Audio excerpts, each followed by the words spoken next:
మనం కూర్చుని ఆయన మాటలు వినడానికి మనం అందరం కూడా శ్రద్ధ కలిగి దేవుని మాటలు వినాలి. మన తల మాత్రమే కాదు, తల లోపల ఉన్నటువంటి లోపల ఏమున్నది? లోపల ఏముంది? అది కూడా శ్రద్ధగా దేవుని వాక్యాన్ని వినేటట్లుగా మీ ప్రాణములను, మీ ఆత్మ శరీరములను దేవుని మీదనే పెట్టి దేవుని వాక్యాన్ని వినండి. తల మాత్రమే, మనుషులు మాత్రమే ఇక్కడ ప్రజెంట్ అవుతాం. మైండ్ అంతా అప్సెట్ అవ్వకూడదు, మైండ్ అంతా వేరే వాటి మీదకి వెళ్ళకూడదు. ఆయన మాటను శ్రద్ధగా వినప్పుడు ఆయన మాట విన్నవారు ధన్యులు అవుతారు. దేవునికి స్తోత్రం. హల్లెలూయా. 130వ కీర్తన 6వ వచనాన్ని చదివి ఈరోజు మనం ఈ వాక్యంలో దేవుడు మాట్లాడే మాటలు ధ్యానం చేసుకుందాం. 130వ కీర్తన 6వ వచనం. కావలి వారు ఉదయం కొరకు కనిపెట్టుట కంటే ఎక్కువగా నా ప్రాణము ప్రభు కొరకు కనిపెట్టుచున్నది.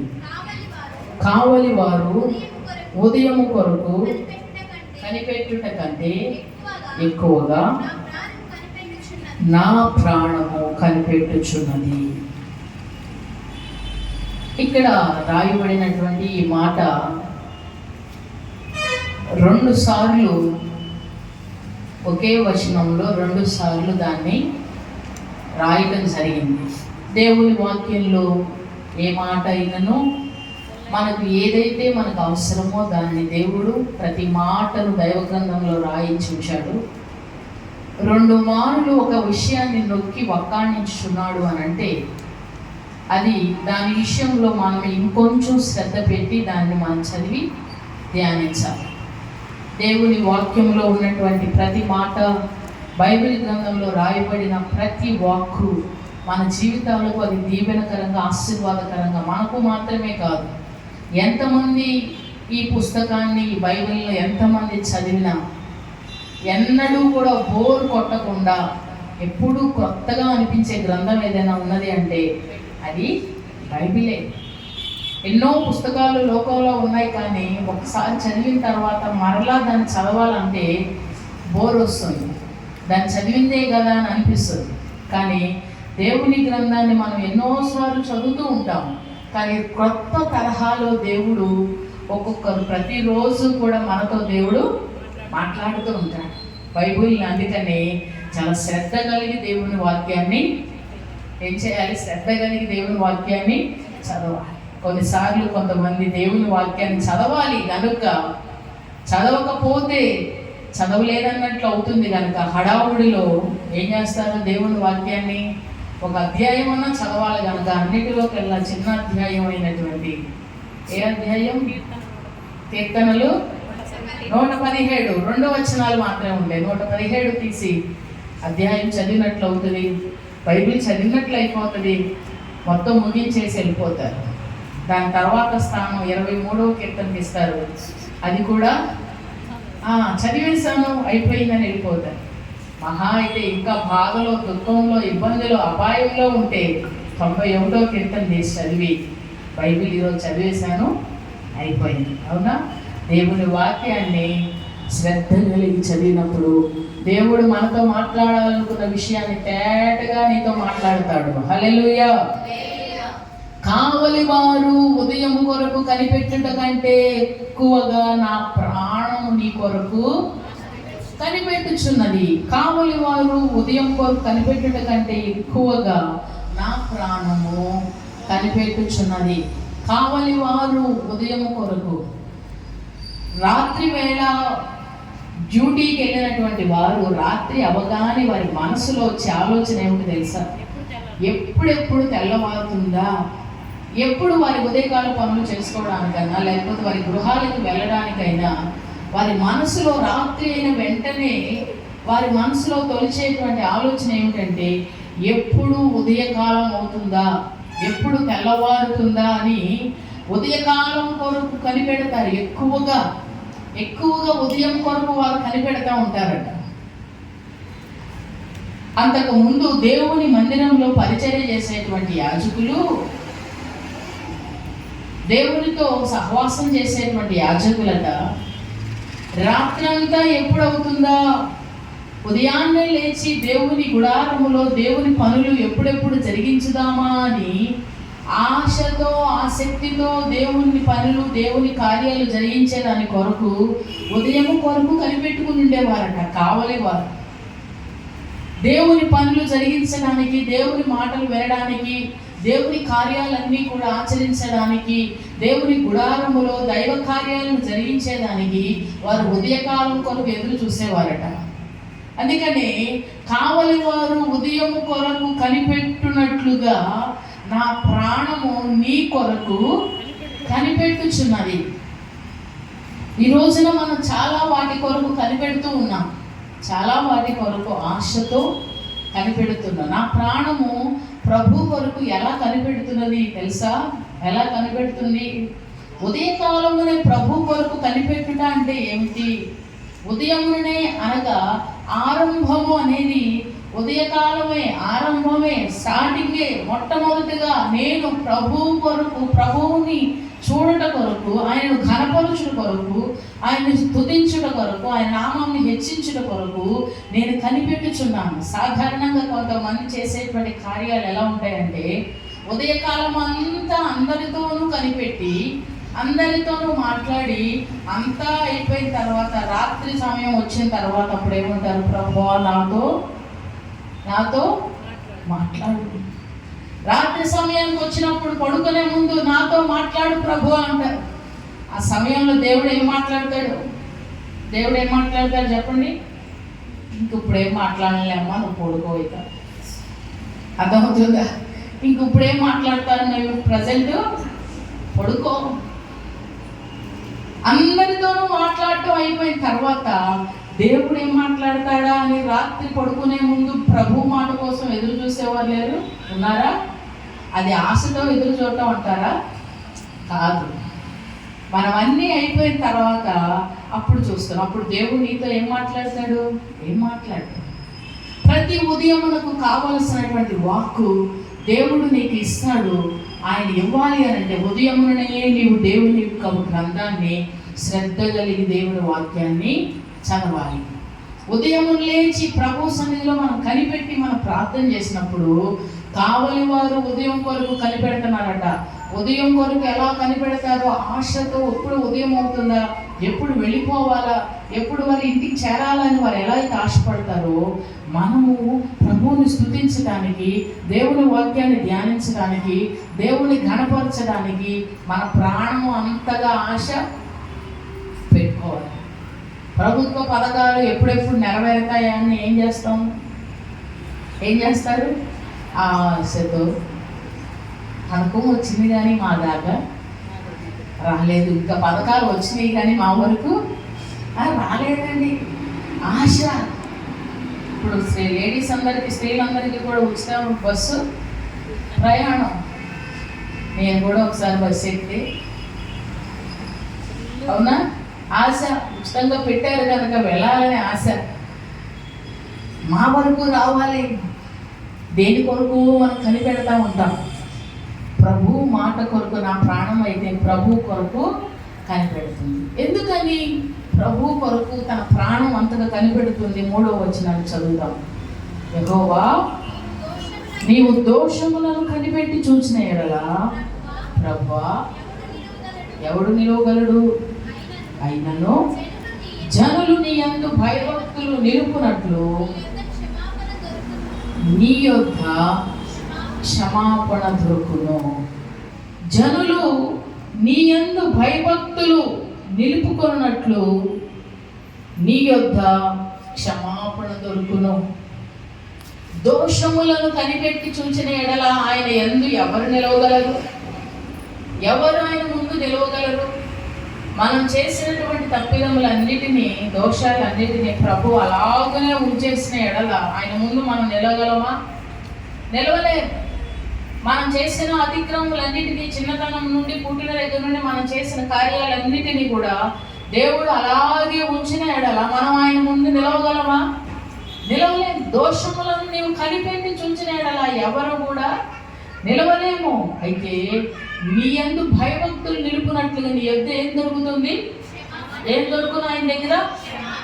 క్షమాపణ దొరుకును. నా ప్రాణం ఎందుకని ఆయన కోసం కనిపెడుతుంది తెలుసా? ఎందుకని నా ప్రాణం ఆయన కొరకు ఆశతో ఎదురు చూస్తున్నదంటే ఆయన యొద్ద ఏం దొరుకును? క్షమాపణ దొరుకును.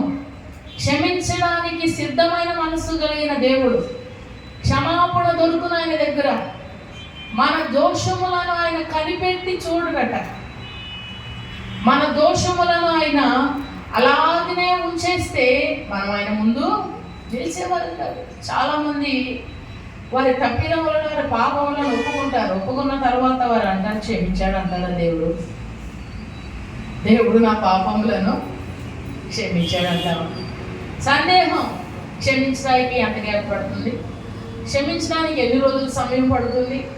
కొన్నిసార్లు కొంతమంది అంటారు, నువ్వు నీ పాపాలను ఒప్పుకున్న తర్వాత నెల రోజులకు కానీ, 2 నెలలకు కానీ, సంవత్సరానికి కానీ, మళ్ళా 2 సంవత్సరాలకు కానీ, 1 దశాబ్దానికి కానీ ఆయన ఎప్పుడైతే క్షమించానని చెప్పాడో అప్పుడే నీ పాపాలు క్షమించబడితే అప్పుడే నువ్వు బాప్తిస్మం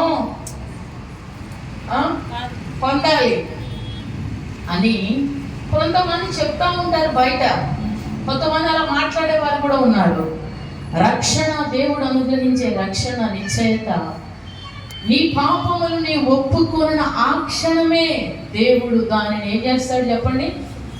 ఏం చేస్తాడు చెప్పాలి, ఇటు వినాలి అందరూ. దేవుడు క్షమిస్తాడు. క్షమాపణ ఇచ్చేటువంటి దేవుడు. ఆయన యొద్ద క్షమాపణ దొరుకును. ఆయన కొరకు ఎందుకు మనం కనిపెట్టుకుని ఉండాలి?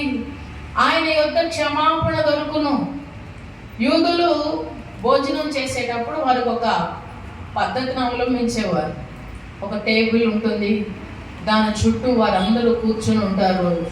వారి పాదములు వెనక్కు పెట్టి వారు కూర్చుని భోజనం చేయటం వారికి అలవాటు. వారు అలా ఒకరోజు యేసు ప్రభు వారు కూడా భోజన బల్ల యొక్క కూర్చుని పాదములు వెనక్కి పెట్టి భోజనం చేస్తూ ఉంటే ఒక స్త్రీ అత్తరు తీసుకొని వచ్చి ఆయన పాదముల మీద పూసి తన వెంట్రుకలతో పాదములను తుడిచి కన్నీళ్లతో పాదములను కడుగుతూ తుడుస్తూ ఉన్నది. ఆమె పాపములు దేవుడు, అమ్మ ఇప్పుడు కన్నీరు కారుస్తున్నావు కానీ మరలా సంవత్సరానికి నీ పాపములు క్షమించదని అన్నాడు దేవుడు? లేదు. వెనువెంటనే ఆమెకు క్షమాపణ దొరికింది. వెనువెంటనే ఆమె విస్తారమైన పాపములు చేసిన కనుక విస్తారమైన పాపములు చేసిన ఆమె ఎంతో సంతోషంతో తిరిగి వెళ్ళింది. ఒక వ్యక్తి దగ్గర 2 అప్పులు చేశారు. ఒక అతను 1 కోటి రూపాయలు అప్పు చేస్తే ఒక అతను 100 రూపాయలు అప్పు చేశాడు. 2 అప్పులను మాఫీ చేశాడు. ఎవరికి ఎక్కువ సంతోషం? 100 రూపాయలు అప్పు చేసిన వాడ ఏం చేయందిలే, టీచర్ ఏముందిలే, ఏం మాఫీ చేసిందిలే అనుకుంటారు. 1 కోటి రూపాయలు చేసిన వాడు ఏమనుకుంటాడు? నా జీవిత కాలం అంతా కష్టపడినా ఈ తప్పు నేను తీర్చేవాడిని కాదు, ఇంత పెద్ద అప్పును మాఫీ చేసినందుకు ఎగిరి గంతేస్తూ ఉంటారు. క్షమాపణ దొరికింది. ఆయన చేసిన రుణములన్నీ కూడా క్షమించబడ్డాయి. పాపములన్నీ కూడా క్షమించబడ్డాయి. మనమందరం కూడా ప్రభు కొరకు ఆశతో కనిపెట్టుకోవాల్సిన విషయం ఏంటి తెలుసా? ఆయన యొద్ద మనకి ఏం దొరుకుతుంది? క్షమాపణ దొరుకుతుంది. దేవుని యొద్ద మనకు క్షమాపణ దొరుకుతుంది. తప్పిదం జరిగినప్పుడు దేవుని యొద్ద క్షమాపణ అడిగే మనసు కూడా మనకు ఉండాలి. తొందరపడినప్పుడు, పొరపాటు పడినప్పుడు, కాలు జారినప్పుడు, చెయ్యి జారినప్పుడు, కన్ను జారినప్పుడు, కాలు ఒకటే కదండి జారేది, అన్నీ ఎక్కడ జారుతాయి అనుకుంటున్నారా? అన్నీ ఏ విషయాలలో మనం తప్పిదం చేశామని మన మనసు మన మీద నేరారోపణ చేస్తుందో ఆ విషయాలన్నీ ప్రభు సన్నిధిలో పెట్టి మనం క్షమాపణ అడగాలి. అడగకపోతే ఏమవుతుంది? పాపముల రాసి కూర్చబడతా ఉంటుంది. అది కూర్చబడతా ఉంటుంది. పాపములకు జీతాన్ని మనం మళ్ళా ఉదినాన పొందవలసి ఉంటుంది. నిత్య నరకాగ్నికి వెళ్ళిపోవలసి ఉంటుంది.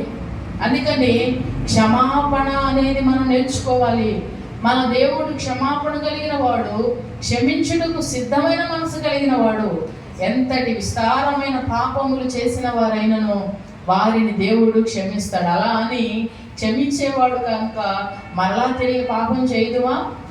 క్షమించిన దేవుడే ఆ స్త్రీతో అంటాడు, ఇంకెన్నడు పాపము చేయకుము, ఇంకెన్నడు నీవు పాపము చేయకుము. ఆయన క్షమించే దేవుడే, శిక్షించే దేవుడు కాదు.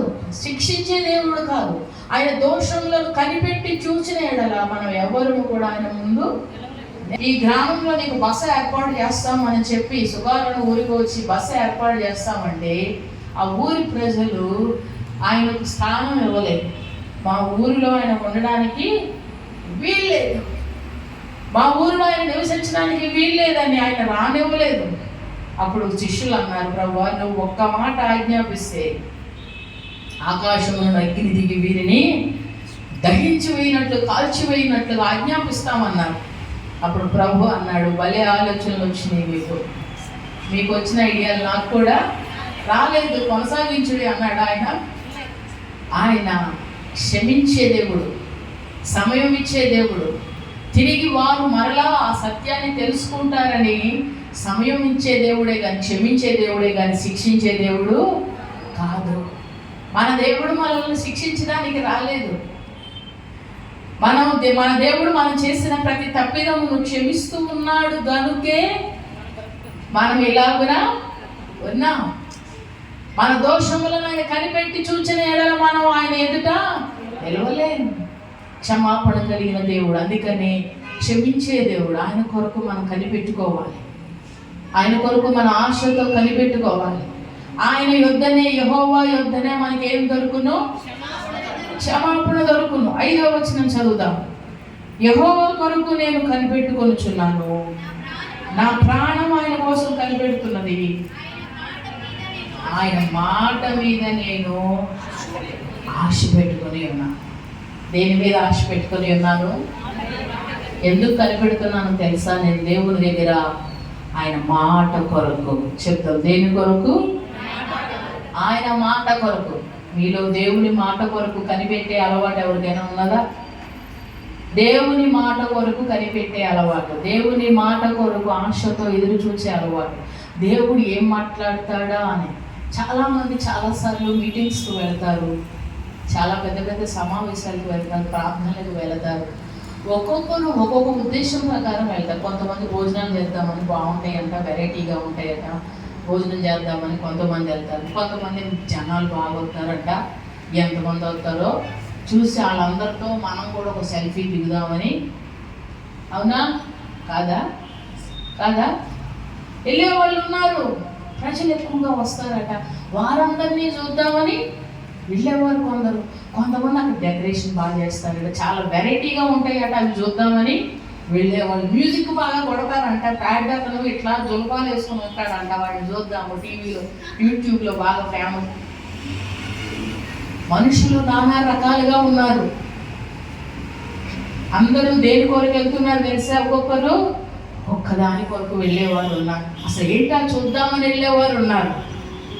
నిజముగా ఒక కార్యక్రమానికి నువ్వు అటెండ్ అవుతున్నావు అంటే దేనికోసం వెళ్ళాలి తెలుసా? ఆ రోజు దేవుడు నిలబడిన వారు ఏం మాట్లాడతాడా అనే ఆశతో వెళ్ళాలి. హల్లెలూయా. ఆ ఆశతో నువ్వు ఆ ప్రాంగణంలో అడుగు పెడితే నీ ఆశను దేవుడు నిండుగా తీరుస్తాడు. ఆయన మాట కొరకు, ఆయన మాట మీద నేను ఆశ పెట్టుకుని ఉన్నాను. నేను ఎందుకు ఆయన కొరకు కనిపెడుచున్నానంటే నా ప్రాణము ఆయన మాట కొరకు, ఆయన మాట కొరకు నేను ఆశ పెట్టుకొని ఉన్నాను. నా ప్రాణము ఆయన మాట కొరకు నేను వేకువనే ఉదయకాలమునే కావలు వారు ఎదురు చూచినట్లుగా నేను ఆయన మాట కొరకు, సెలవిచ్చే మాట కొరకు నేను ఎదురు చూస్తున్నాను. దేవుడు సెలవిచ్చే మాట కొరకు, దేవుడు మాట్లాడే మాట కొరకు మనం ఎదురు చూడాలి. ఎందుకు తెలుసా? ఆయన మాటలు, దేవుని మాటలు పవిత్రమైన మాటలు. ఎటువంటి మాటలు చెప్పండి? పవిత్రమైన మాటలు. చూడండి, 12వ కీర్తనలో ఒక మాట ఉంటుంది. 12వ కీర్తన, యెహోవా మాటలు పవిత్రములు అనే మాట 6వ వచనాన్ని చదువుదాం. యెహోవా మాటలు పవిత్రమైనవి, అవి మట్టి మూసలో 7 మారులు 7 మారులు కరిగి ఊదినంత వెండి అంత పవిత్రములు. దేవుని మాటలు ఎటువంటివట? దేవుని మాటలు ఎటువంటివి? పవిత్రమైన మాటలు. ఆయన మాటలు పరిశుద్ధమైన మాటలు. ఒక వ్యక్తిని పరిశుద్ధతలోనికి నడిపించేటువంటి మాటలు, ఒక వ్యక్తిని మంచి మార్గంలోనికి, మేలైన మార్గంలోనికి నడిపించేటువంటి మాటలు, మన జీవితంలో మేలైన పవిత్రమైన మాటలు. ఎన్నో మాటలు, ఎన్నో పుస్తకాలు చదువుతూ ఉంటాం, కానీ వాటన్నిటిలో కల్లా పరిశుద్ధతను గురించిన విషయంలో, పరిశుద్ధతను నేర్చుకునే దిశలో మనకు శ్రేష్టమైనటువంటి విషయాలు, తప్పేదో మంచేదో, రైట్ ఏదో రాంగ్ ఏదో తెలియజేసేటువంటి గ్రంథము దేవుని గ్రంథము. ఇది పవిత్రమైన గ్రంథము. ఆయన నోట నుండి వచ్చే ప్రతి మాట కూడా పవిత్రమైనది కనుక ఈ మాట కొరకు మనం ఆశ పెట్టుకోవాలి. హల్లెలూయా. 33వ కీర్తనలో కూడా మరొక మాట ఉంటుంది చూడండి. 9వ వచనం చదువుదాం. ఆయన మాట సెలవీయగా దాని ప్రకారం ఆయన ఆజ్ఞాపించగానే కార్యము స్థిరపరచబడింది. ఆయన మాట కొరకు ఎందుకు ఆశ పెట్టుకోవాలి? ఎందుకని ఆయన మాట కొరకు మనం ఆశ పెట్టుకోవాలంటే ఆయన మాట సెలవిస్తే దాని ప్రకారము అవుతుంది. ఆయన మాట సెలవిస్తే దాని ప్రకారము అవును. ఆయన ఏ మాట సెలవిస్తే ఆ మాట ప్రకారము అవుతుంది. అందుకనే ఆయన మాట కొరకు మనం కనిపెట్టాలి. అందుకని ఆయన మాట కొరకు మనం ఆశ పెట్టుకోవాలి. ఆయన వెలుగు కలుగును గాక అని పలుకగా ఇంకేమైనా కలిగిందా? వెలుగు కలుగును గాక అనగానే ఏం కలిగింది? వెలుగే కలుగును. ఆయన కలుగును గాక మాట సెలవీయగా దాని ప్రకారము చెప్పాలి. దాని ప్రకారము అవుతుందా కాదా? అవుతుంది. మరి నీ జీవితంలో ఈ రోజున చాలా మంది జీవితాలలో ఆయన మాట కొరకు కనిపెట్టేవారు లేరు. దేవుడు ఏమి సెలవిస్తాడా, దేవుడు ఏం మాట్లాడతాడా అని దేవుని మాట కొరకు ఎదురు చూసేవారు లేరు. ఈ రోజున చాలా మంది దేవుని మాటల కంటే కూడా మనుషుల మాటల కొరకు ఎక్కువగా ఎదురు చూసేవారు ఉన్నారు. ఎవరో పెద్దవాళ్ళనో, మునీశ్వరులనో, వాళ్ళేం మాట్లాడతారో, వీరేం సెలవిస్తారో, వాళ్ళేం చెప్తారో అని మనుషుల మాట కొరకు ఎదురు చూసేవారు ఉన్నారు. దేవుని మాట విలువ నీకు తెలిస్తే, ఆయన మాట సెలవిస్తే దాని ప్రకారము అవుతుంది. దేవుడు వెలుగు కలుగును గాక అని అన్నప్పుడు వెలుగే కలిగింది. నయమాను కుష్ఠరోగంతో బాధపడుతూ ఉన్నదా ఎలీషా వద్దకు వచ్చినప్పుడు ఎలీషా అన్నాడు, యోర్దాను నీటిలో నువ్వు వెళ్ళి 7 మారులు మునుగు. యోర్దాను నీటిలో 7 మారులు మునగమన్నప్పుడు అతని మాట చొప్పున చేయగా అతనికి ఏమైంది? అతని దేహం ఎలా అయింది? పసిపిల్ల దేహం వలె అయింది. ఇప్పుడు ఈ ఘనత అంతా కూడా నీటిలో బట్టి ఉందా? యోర్దాను నీటిని బట్టి ఉన్నదా? దేన్ని బట్టి ఉన్నది? దైవజనుడు నోట నుండి పలికించిన మాట, ఆయన చూపించిన విధేయత. హల్లెలూయా. అంతేగాని యోర్దాను నీటిలో ఏమీ లేదు. ఉందంటారా లేదంటారా? ఏమో ఉందేమో. ఈ మధ్య చాలా మంది యోర్దాను నదిలో నుండి నీళ్లు తీసుకుని వచ్చి ఇజ్రాయేల్ దేశానికి వెళ్ళటం, అక్కడ నుండి యోర్దాను నీళ్లు తీసుకొచ్చి ఈ యోర్దాను నీళ్లు నీ తల మీద పోసుకుంటే తల వెంట్రుకలన్నీ నల్లగా అయిపోతాయి. ఈ యోర్దాను నీళ్ళన్నీ నీ పొలంలో జిమ్మితే నీ పొలంలో అంతా కూడా లాభం అయిపోతుంది. ఈ యోర్దాను నీళ్ళలో నువ్వు బాప్తీసం తీసుకుంటే ఇక నీకు డైరెక్ట్ రిజర్వేషన్ ఎక్కడికి? పరలోకానికి. అర్థమవుతుందా? భూమి మీద ఉన్న ఏ నీళ్లు బాప్తీసానికి పనికిరావు. పనిగట్టుకుని ఇశ్రాయేల్ దేశం వెళ్ళి యోర్దాను నదిలో మేము బాప్తీసం పొందాము. నీటిలో పవర్ లేదు, ఆయన మాటకు పవర్ ఉంది. హల్లెలూయా. నీటికి కాదు పవరు, దేవుని మాటకు శక్తి ఉన్నది. నువ్వు ఆయన మాట కొరకు కనిపెట్టుకుంటే, ఆయన మాట నీకు సెలవిస్తే దాని ప్రకారము చెప్పాలి, దాని ప్రకారము జరుగును. ఆయన మాట సెలవీయగా దాని ప్రకారమే ఆయన ఆజ్ఞాపించగానే కార్యములు ఏమవుతాయి? స్థిరపరచబడతాయి. దేవునికి స్తోత్రం. హల్లెలూయా. కానీ ఈరోజు ఆ మాట కోసం ఎదురు చూసేవారు లేరు. దేవుని వాక్యమా బోరింగ్ సబ్జెక్ట్. దేవుని వాక్యం చెప్పడం అనగానే ఎక్కడో అక్కడ లేచి వెళ్ళిపోతారు చాలా మంది. కొన్ని సంఘాలను చూసినప్పుడు వాక్యం స్టార్ట్ చేయడమే చాలు, వాళ్ళందరూ ఎక్కడో అక్కడ ఏదో వంక మీద వెళ్ళిపోతారు. పాటల వరకు ఉంటారు. ఇంకా డ్యాన్స్ వేస్తున్నాం అనుకో, ఇంక ఎక్కడ లేని వాళ్ళందరూ వస్తారు. వాక్యం బోధించగానే వాళ్ళు వెళ్ళిపోతారు. కారణం ఏంటంటే ఆ మాట మీద వారికి ఆసక్తి లేదు. దేవుని మాట కంటే కూడా ఇంకేదో మహత్తరో, ఇంకేదో అద్భుతాలు చేస్తుంది, ఇంకేదో జీవితంలో మేలు చేస్తాను ఎదురు చూస్తున్నారు. దేవుడు సృష్టి అంతటిని దేనితో చేశాను? మాటతో చేశాను. ఆయన మాటలో ఏమున్నది? శక్తి ఉన్నది. అందుకని నేను ఎందుకు కనిపెట్టుకుంటున్నాను తెలుసా? ఆయన మాట కొరకు. ఆయన మాటలో జీవం ఉన్నది. ఆయన మాట సెలవిస్తే దాని ప్రకారము అవుతుంది. అందుకని నేను ఉదయం లేవగానే ఆ మాట కొరకు నేను నువ్వు కనిపెడుచున్నావా? ప్రభు మాట కొరకు నువ్వు కనిపెడుచున్నావా? దేవుడు సెలవిచ్చే మాట కొరకు కనిపెడుతున్నావా? ఎప్పుడో ఏదో బలహీనత వస్తే, ఏదో అనారోగ్యం వస్తే ఏం చెప్తాడు దేవుడు? ఏం చెప్తాడు? నువ్వు దేవుని పాదాల దగ్గర కూర్చో, ఆయన దగ్గర సమయం గడుపు. ఆయన నీకు ఏం సెలవిస్తాడు? ఒకవేళ పాపములు చేసిన స్త్రీ కనుక మధ్యవర్తిని పెట్టుంటే ఆమె చేసిన పాపాలకి ఈయన ఎంత కమిషన్ నొక్కేసేవాడు? అవునా కదా? పాపాలు చేసిన మనిషి, నేను ఇన్ని పాపములు చేశాను, ప్రభు యొద్దకు వెళ్ళలేను, ఆయన పరిశుద్ధుడు కనుక నాకు తల ఎత్తుకొని ఆయన దగ్గర నిలబడడానికి కూడా నాకు ధైర్యం సరిపోవట్లేదు కనుక మధ్యవర్తిగా, మీడియేటర్గా మీరుండి కొంచెం ఏ పాపాలు ఇన్ని సగం పాపాలు క్షమించాక మళ్ళీ వస్తానని ఆమె మీడియేటర్ పెట్టుకుని ఉంటే ఆయన జీవితంలో ధనమంతా లాస్ అయ్యి, అంతా లాస్ అయ్యి దేవుడిని చేరేదా? చేరేదా?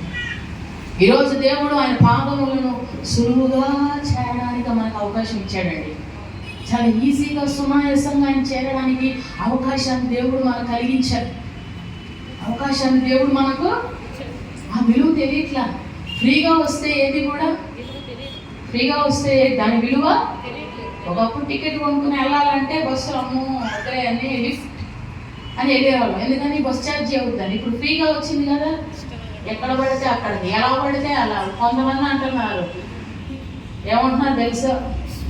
బాగుందా బస్సు ప్రయాణం అని అంటే, ఇదేదో భలేగా ఉంది, రోజు తిరగాలని చెప్తుందంట. రోజు తిరగాలని చెప్తుంది. మాకేం పని లేదు కదా, రోజు బస్సులో పడి. ఫ్రీగా వస్తే దాని విలువ తెలీదు. దేవుడు మన ఉచితముగా మన పాపములను క్షమించాడు. ఉచితముగా.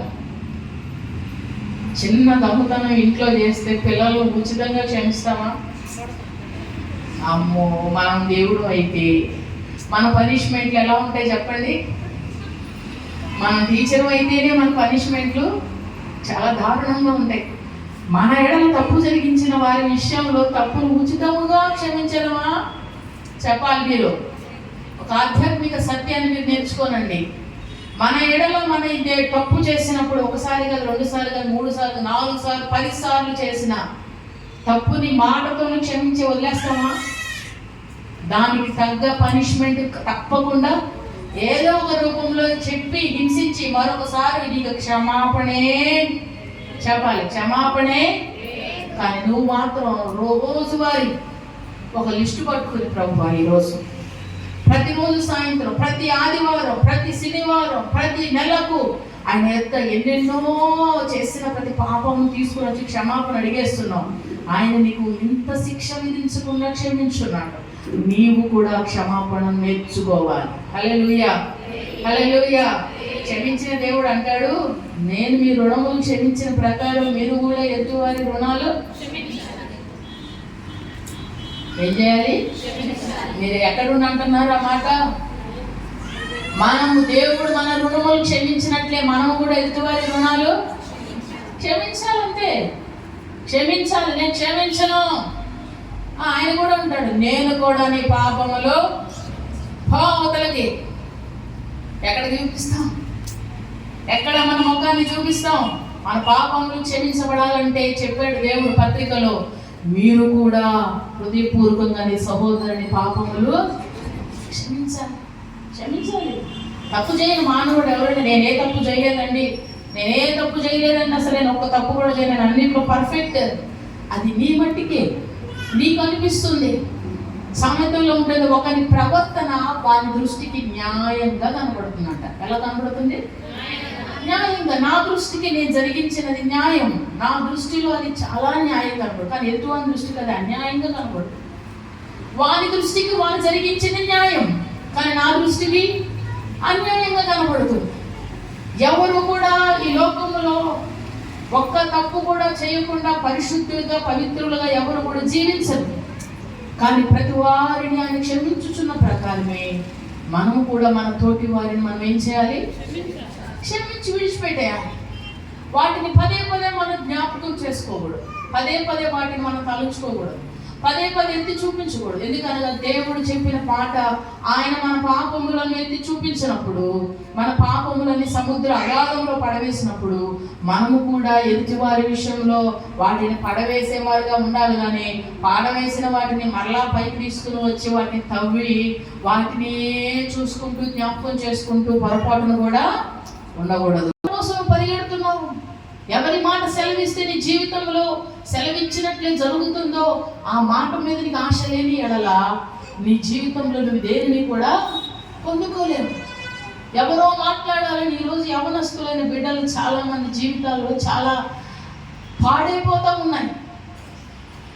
చాలా మంది యవనస్తులు పాడైపోవడానికి, వారి జీవితాలు నాశనం అయిపోవడానికి కారణం ఏంటి తెలుసా? వాడెవడో చెప్పాలి, వాడెవడో మాట్లాడలేదు, ఫోన్ ఎత్తలేదు, ఫోన్ రింగ్ చేస్తే ఎత్తలేదు, మెసేజ్లు 100 పెట్టినా ఎత్తలేదని చెప్పి ఈ అమ్మాయి ఏం చేస్తుంది? వాళ్ళు మాట్లాడిన అవతల వాడు మాట్లాడలేదని తన జీవితాన్ని ముగించేసుకుంటారు.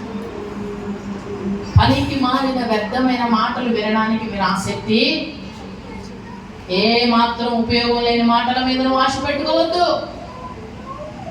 ఎవరో చెప్తారు ప్రేమిస్తున్నామని చెప్తారు, ఎవరో చెప్తారు నీ కోసమే నా జీవితం అంటారు.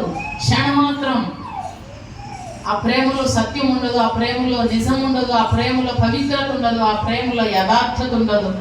అటువంటి మాటల కోసం ఎదురు చూస్తున్నారండి ఈ రోజున. ప్రతి వారు కూడా ఎదురు చూస్తున్నారు తెలుసా? ప్రేమ అనే పదం కొరకు ఎదురు చూస్తున్నారు. ఎవరైనా సరే ప్రేమ కొరకు ఎదురు చూస్తున్నారు, ప్రేమ కొరకు తప్పించుతూ ఉన్నారు. ఆ మాట రావాలని కోరుకుంటున్నారు. ఆ మాట నీకు నిజ దేవుడు నిన్ను ప్రేమించిన ఆయన దగ్గర నుండి తప్ప ఈ లోకంలో ఏ వ్యక్తి దగ్గర నుండి కూడా నీవు పొందుకోలేవు. ఆ మాట కొరకు నువ్వు కనిపెట్టుకో. ఉదయాన్నే లేచి దేవుని గ్రంథాన్ని చదువు, నీ పనులు అయినాక దేవుని గ్రంథాన్ని చదువు. మీకు అవకాశం ఉంటే చిన్న బైబిల్స్ తీసుకోనండి, చిన్న బైబిల్స్ తీసుకోనండి. ఆ బైబిల్ హ్యాండ్ బ్యాగ్లో పెట్టుకోనండి. బస్సులో వెళ్ళేటప్పుడు చదువుకోండి, ఆఫీస్లో ఖాళీగా ఉన్నప్పుడు చదువుకోండి, మీ ఇంట్లో పని అంతా అయిపోయిన తర్వాత చదువుకోనండి. దేవుడు మీకు సమయం ఇచ్చిన కొద్ది దేవుని వాక్యం ధ్యానించండి. ఎంతగా ఈ వాక్యం అనేది, వాక్యం అంట నమిలి మింగాలంట. హల్లెలూయా, హల్లెలూయా. డైరెక్ట్ మింగేయకూడదు. వాక్యాన్ని ఏం చేయాలి? చేయాలట. నమలాలి. నములుతూ ఉంటే దానిలో ఉన్న రసము ఊరుతూ ఉంటుంది, శక్తితో నింపబడతాం. దేవుని వాక్యము నీ నరనరాన్న ప్రవహించి నీకు జీవం వస్తుంది. ఏమీ తోచట్లేదండి, మైండ్ అంతా డిస్టర్బెన్స్గా ఉంది, మైండ్ అంతా గలిబిలిగా ఉంది, అసలు ఏమి తోచట్లేదు. ఎందుకు ఉన్నామో అర్థం. కొన్నిసార్లు చాలామంది చెప్పే మాట, ఏదో పుట్టాము కనుక బ్రతుకుతున్నాం అంతే, చచ్చిపోతే నరకానికి వెళ్ళిపోతాము అని విన్నాము కనుక ఆగుతున్నాం. కానీ అసలు భూమి మీద బ్రతకాలనే లేదు. నరకానికి వెళ్ళిపోతామని చెప్తే విని ఆత్మహత్య చేసుకోకపోవడం తప్పితే భూమి మీద ఎందుకు బ్రతుకుతున్నాం తెలియట్లేదు. ఏదో బ్రతుకుతున్నాం కనుక వెళ్ళిపోవాలి కనుక నిరాశలో ఉన్నా, నీ జీవితంలో సంతోషం లేకుండా నీ జీవితాన్ని అనుభవిస్తూ ఉంటే అలా కూర్చుని దేవుని వాక్యాన్ని చదువుతూ వెళ్ళు. దేవుని మాటలు నీ హృదయానికి సంతోషం కలిగించే మాటలు. హల్లెలూయా, హల్లెలూయా. 119వ కీర్తనలో ఒక మాట రాయబడి ఉంటుంది చూడండి. 119వ కీర్తన 162వ వచనం. విస్తారమైన దోపు సొమ్ము సంపాదించిన వాని వలె నీవిచ్చిన మాటను బట్టి నేను సంతోషించుచున్నాను. విస్తారమైన దోపు సొమ్ము సంపాదించిన వాని వలె నీవిచ్చిన మాటను బట్టి నేను సంతోషించుచున్నాను. దేవుని మాట విస్తారమైన దోపు సొమ్ము సంపాదించడం అంటే ఏంటి తెలుసా? ప్రక్క రాజ్యం మీద యుద్ధం చేయడానికి వెళ్ళాం, వాళ్ళని జయించాము, అక్కడున్న బంగారం, వెండి, పెద్ద మరి బలమైన గాడిదలు, లేకపోతే పశువులు, లేదా అక్కడ ఉన్నటువంటి పట్టు వస్త్రాలు, మొత్తం ఏముంటే అది మొత్తం అంతా తీసుకొని రావడాన్ని దోపు సొమ్ము సంపాదించడం అంటారు. అక్కడ ఉన్నవన్నీ తెచ్చుకోవడానికి ఒంటెల మీద వెళ్ళి అక్కడి నుంచి ఉన్నవన్నీ తెచ్చుకునే వాళ్ళు. తెచ్చుకునేటప్పుడు రాజుగారి ఖజానా ఏమవుతుంది?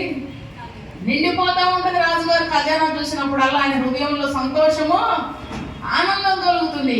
ఈరోజు ఆయన మాటలు సంతోషాన్ని ఇచ్చే మాటలు. హల్లెలూయా చెప్పండి. ఆయన మాటలు ఎలాంటి మాటలు? సంతోషాన్ని ఇస్తాయండి. దేవుని మాటలు. మనుషుల మాటలు ఏంటే నీకు సంతోషం రాదు. మనుషుల మాటల మీద నువ్వు ఆశ పెట్టుకుని ఎవరో నన్ను సంతోషపరుస్తారని ఈరోజు చాలా మంది ఎదురు చూస్తున్నారు. నన్ను ఎవరో సంతోష పెడతారు. మాటలు మాట్లాడి బాగా ఇష్టపడ్డావని, లేకపోతే బాగా నువ్వు అంటే నాకు ఇష్టమని, నువ్వు బాగా చేస్తావని, నువ్వు బాగా ఎవరో చెప్తే వినాలని ఆశపడుతున్నావు. మనుషుల మాటలను బట్టి నీకు సంతోషం కలగదు. దేవుని మాటలట దోపు సొమ్ము సంపాదించిన వాడు ఎంత సంతోషంగా ఉంటాడో, ఆయన మాటలు సంతోషాన్ని మనకు కలిగిస్తాయి. ఆయన మాటలు చదివిన వారికి, ఆయన మాటలు వింటున్న వారికి, ఆయన మాటలు ధ్యానించిన వారికి అవి సంతోషాన్ని కలిగించే మాటలు. అందుకని ఆ మాటల మీద మనం ఆశ పెట్టుకోవాలి. దేవుని మాట మీద ఆశ ప్రార్థన చేయాలి. నువ్వేం సెలవిస్తావు ప్రభా? దేవుని మాట మీద ఆశ పెట్టుకో. ఎందుకు తెలుసా? ఆయన మాట సెలవీయగా దాని ప్రకారం ఎవరు తిప్పివేయలేరు. దేవుడు కార్యం చేయగా ఎవరు కూడా తిప్పివేయలేరు. దేవుడు మాట సెలవీయగా దాని ప్రకారమే జరుగును. ఆయన మాట కావాలా? లేకపోతే నువ్వు ఉదయం లేచిన దగ్గర నుండి నీ సమయం అంతా దేనికి వ్యర్థపరుచుకుంటూ, సమయం అంతా వృధా చేసుకుంటూ, లాస్ట్లో దేవునికి సంబంధించిన కార్యక్రమాలను పెడుతూ ఉంటే నీ జీవితంలో దేని విషయంలో కూడా నువ్వు ఆనందంగా ఉండలేవు. ప్రతి వ్యక్తి జీవితంలో అన్నీ ఉంటాయి, కానీ ఎక్కడో ఒక వెళ్తుంటుంది. అన్నీ ఉంటే సంతోషం అనిపిస్తుంది, కానీ ఎక్కడో ఒక వెళ్తుంటుంది. అది వెళితే ఏంటి తెలుసా? దేవుడు మనలో పెట్టిన ఆత్మ. ఆ ఆత్మకు కావలసిన భోజనం అందించకపోతే, ఆత్మకు సంబంధించిన విధానంలో మనం జీవించకపోతే, మనం మంచి మంచి వస్త్రాలు కట్టుకున్నా, మంచి ఆహారం తిన్నా, మంచి ఇంట్లో ఉన్నా, ఎక్కడో ఏదో అనిపిస్తుంటుంది. అనిపిస్తుందా? ఎక్కడో ఏదో. అది తృప్తిపరిస్తే ఇక్కడ ఏది సరిగా లేకపోయినా, ఒకవేళ సరిగా అనుకూలంగా లేకపోయినా సంతోషంగా జీవించగలుగుతాం. చూడండి, మీరు ఎప్పుడైనా దేవునిలో గడపకుండా, దేవుని సన్నిధిని నిర్లక్ష్యం చేసి, ప్రార్థన చేయకుండా, పాటలు పాడలేకపోతే, దేవునిలో లేకుండా ఇష్టం వచ్చినట్లుగా జీవించేశారు. బాగా ఇష్టం వచ్చినట్లుగా జీవించారు. కానీ ఆ సంతోషం మీలో నిజమైన ఆనందాన్ని ఇవ్వదు. ఆ రాత్రికి మీకు మనలో ఎక్కడో లోటు అనిపిస్తుంది, ఏదో వెలితి అనిపిస్తుంది మీలో. కానీ ఎప్పుడైతే నువ్వు మోకరించి మళ్ళీ ప్రార్థన చేసి దేవుని సన్నిధిలో సమయం గడిపి ఒక గంట అయినా మనసారా ప్రార్థన చేసుకుని స్తుతిస్తావో, ఎక్కడ లేని వెలుతంతా పొడ్చబడినట్టు ఉంటుంది. హల్లెలూయా. అందుకని ఎప్పుడు కూడా ఆయన మాట మీద ఆశ పెట్టుకొని ఉండాలి. 7వ వచనం చూడండి. ఇశ్రాయేలు యెహోవా మీద ఆశ పెట్టుకో, యెహోవా యందు కృప దొరుకును, ఆయన యందు సంపూర్ణ విమోచన దొరుకును. ఆయన కొరకు కనిపెట్టుకోవటం ఎందుకు అంటే, ఆయన యందు ఏం దొరుకును? కృప దొరుకుతుంది. దేవుని యందు ఏమి దొరుకుతుందమ్మా? కృప దొరుకుతుంది. ఆయన యందు సంపూర్ణ విమోచన దొరుకుతుంది. ఆయన యందు కృప దొరుకుతుంది. ఆయన యందు ఏమి దొరుకుతుంది? కృప.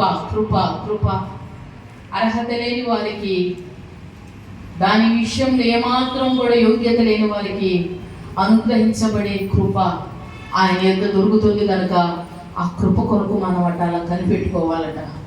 కావలివాడు ఉదయం కొరకు కనిపెట్టుకున్నట్లుగా మనం ప్రభు సెలవిచ్చే మాట కొరకు, దేవుని యొక్క క్షమాపణ కొరకు, ఆయన యొక్క కృప కొరకు మనము కనిపెట్టుకోవాలి.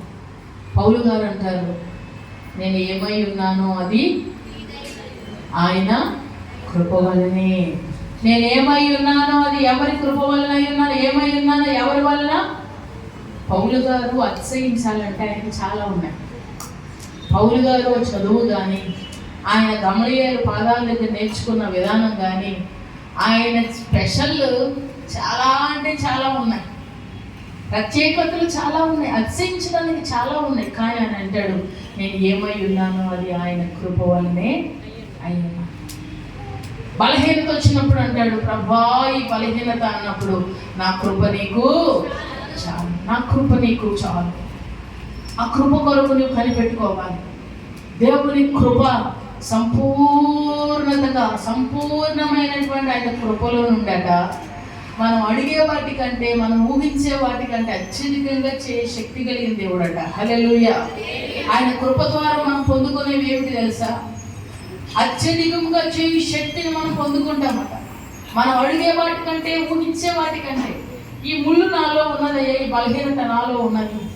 అడుగుతున్నాను, దీని విషయంలో నేను తలంచినప్పుడల్లా, బలహీనత ఆవరించినప్పుడల్లా నేను ఏమైపోదునో అనేటువంటి సందేహం నాలో కలుగుచున్నప్పుడు నీ కృపలో నుండి నన్ను మహిమ నుండి ఏ మహిమలోకి తీసుకుని వెళ్తున్నావు? అధిక మహిమలోనికి. కృపలో నుండి, ఆయన కృప నుండి మనకు అత్యధికమైన శక్తిని, ఆయన కృపలో నుండి మనకు మహిమలో నుండి అధిక మహిమలోనికి, దేవుని కృప నుండే దేవుడు నిన్ను సర్వ సంపూర్ణతలోనికి ఆయన నడిపిస్తాడు. అందుకని ఆయన యొక్క మనం కృప కొరకు కనిపెట్టుకోవాలి. దేని కొరకు కనిపెట్టాలి చెప్పండి? కృప. నీ కృప నాకు చాలయ్యా, ఎస్ అయ్యా నీ కృప నాకు చాలు, నీ కృప లేనిదే నేను జీవించను. ఆయన మాట మీద ఆశ పెట్టుకోనండి. ప్రభు సెలవిచ్చే మాట కొరకు ఎదురు చూడండి.